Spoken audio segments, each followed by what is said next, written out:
Part 1 of The Women of Troy by Don Taylor. The ruins of Troy. Hecuba is lying face down and quite still. Enter the god Poseidon. Poseidon. I have come here from the bottom of the sea, the salt waters of the Aegean, where the daughters of Nereus, 50 sea nymphs in chorus, circle in their intricate and beautiful dance. My name is Poseidon. I am a god. I built this city. With Apollo I built it. Every stone we laid, every tower, even the walls we dressed and levelled with plumb line and mason square. So I've always had a particular love for this city of the Phrygians. And look at it now, a smoking ruin, devastated by the power of the Greek war machine.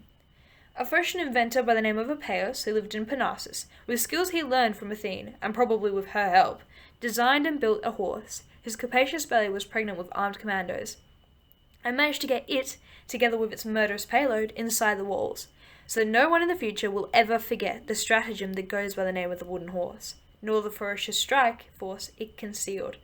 And now the temple gardens are deserted. The puddles of blood smear the sanctuaries of older gods. King Priam lies dead on the steps of the temple of Zeus, protector of the city. More gold than can be counted and anything soldiers can loot finds its way down to the Greek ships, and all they're waiting for now is a following wind. So that after 10 years and 10 sowing seasons, they can joyfully set eyes on their wives and children. These Greeks, who brought an army to sack Troy. As for me, I have been defeated. Two by Hera and Athene, goddesses who supported the Greeks, and who, between them, have utterly devastated this city of the Phrygians. So now I too shall desert famous Troy, and all those altars and temples raised in my name. For when a town is destroyed and becomes a wilderness, all worship ceases, and there's no longer anything left worth a god's consideration. Now the riverbank of the Scamander echoes with the screams and moans of captured women, as various Greek lords draw lots for them, and they become their slaves. Arcadian princes draw some, Thessalians others, and the princes of Athens, Theseus' descendants, get their share. All the women of Troy who've not yet been allocated are in this building here. They've been reserved for the leaders of the Greek army, and with them, a prisoner like the rest, and quite right too, is the Spartan daughter of Tyndareus, Helen. But to see the true face of misery, you need to look no further than the poor creature lying here in front of the gate, Hecuba, whose unnumbered tears match the numberless dead she grieves for. Her daughter, Polyxena, has been secretly and brutally murdered at the tomb of Achilles in payment for his death. Priam is dead too, and her sons by him, and her daughter Cassandra, the frenzied visionary, whom even the god Apollo left untouched as a virgin, Agamemnon intends to make his concubine. A dangerous business, best kept in the dark, that flouts all religious feeling. Well then, most prosperous of cities, home of the rich and fortunate, time to say goodbye. Shining towers and citadels, farewell forever. If Pallas Athene, daughter of Zeus, had not determined to destroy you, your foundations would be as firm and solid as ever they were. Enter Athene. Athene. May our old antagonism be forgotten. I have something to say to you, brother of my father, great god as you are, whom other gods honour. Poseidon. Certainly it may. We are blood relations, Queen Athene, and that warms my heart. Athene. You are generous to say so. The question at issue is a matter of equal concern to us both. Poseidon. What is it? Some new dispensation from the gods? From Zeus himself? Or some other divinity? Athene. No, it concerns Troy, on whose ground we now stand. I want to make a pact. Join your power to mine. Poseidon. Is that so? You pity your ancient enemy now. You see her as smoke-blackened ruin, do you? Athene. That's not the point. First, give me your answer. Will you join me and help to carry out my plan? Poseidon. By all means. Though I'd be glad to know what it is. Are you helping the Greeks now, or the Trojans? Athene. My former enemies, the Trojans, will be comforted. I shall make the Greeks return home a disaster. Poseidon. A somewhat cavalier change of mind, surely. Are you usually so casual whom you love or hate? Athene. Haven't you heard? I've been insulted, my temple desecrated. Poseidon. Yes, I know. When Ajax dragged Cassandra from sanctuary. Athene. The Greeks didn't punish him, not even a reprimand. Poseidon. When your power had enabled them to bring Troy to its knees. Athene. I shall punish them for that, with your help. Poseidon. I'm entirely at your service. What can I do? Athene. I want their voyage home to be a complete disaster. Poseidon. Before they set sail, or out at sea? Athene. When they've left Troy and are nearing home, Zeus has promised me a savage hailstorm, torrential rain and gale-force winds in the middle of the night, and he's given me the use of his thunderbolts, to strike the great ships with lightning and burn them at sea. Your task will be to make the Aegean heave with mountainous waves, every third wave even higher than the rest, and swirl and eddy the salt waters with dangerous whirlpools, and fill the whole bay of Euboea with floating corpses so thick you could walk on them, so that the Greeks will learn their lesson and in future respect my temples and fear the power of the gods. Poseidon.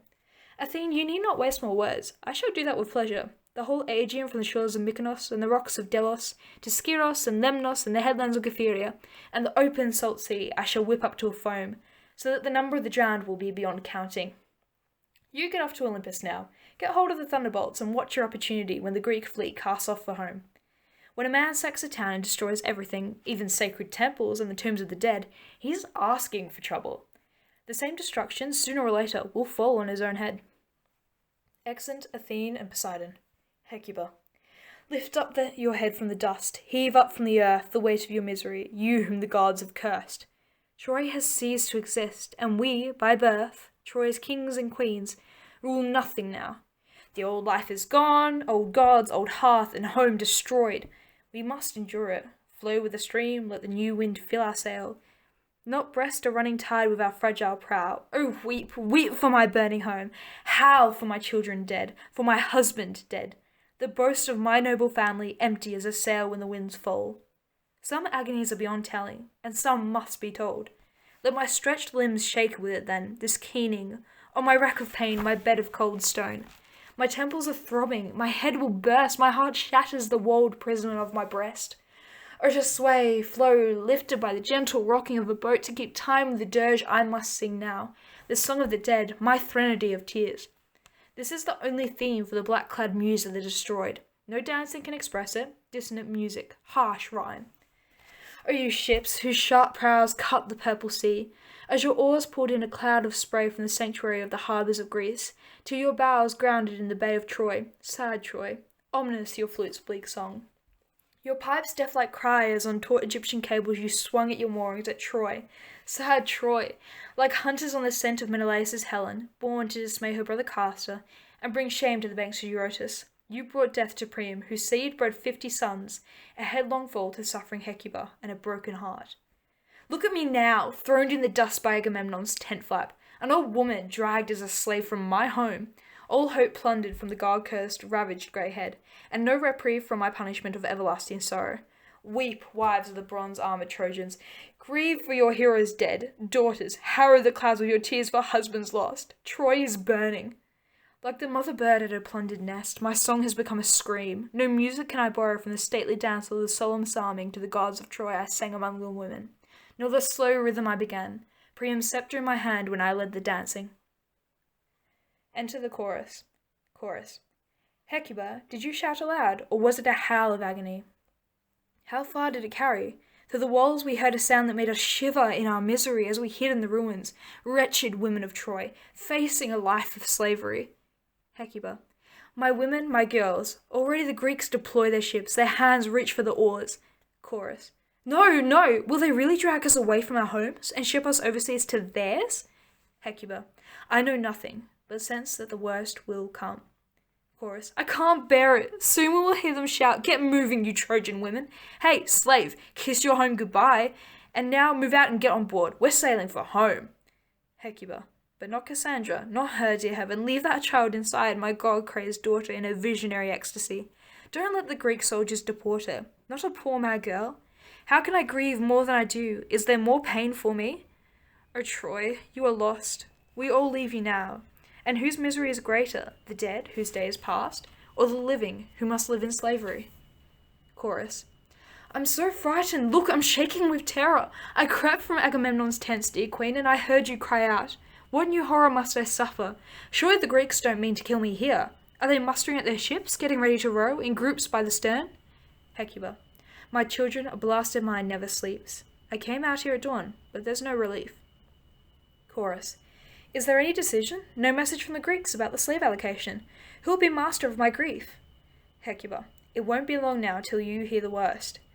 Chorus. I can't bear it. Who will it be? Which lord of the Greeks will carry me over the sea to Argos, to Phthia, or some bleak island far, far from Troy, one of the accursed? Hecuba. O you gods, where in my misery shall I go? What corner of the earth shall I burden with my old age? Like a drone in the hive, or an image of death still in the flesh, a shadow from the country of forgotten shadows? I'll be a concierge, or they'll sit me at the outer gate, or in the nursery with the children, in the entourage of some Greek princeling. I, who in Troy held my state as a queen, half divine, with kings to pay me homage. Chorus. Oh, the pity of it, the pity! What words, what howling can give tongue to a pain no animal could endure? Never again in the shadow of Mount Ida will these hands of mine pass the shuttle back and forth between the threads as I sit at my loom.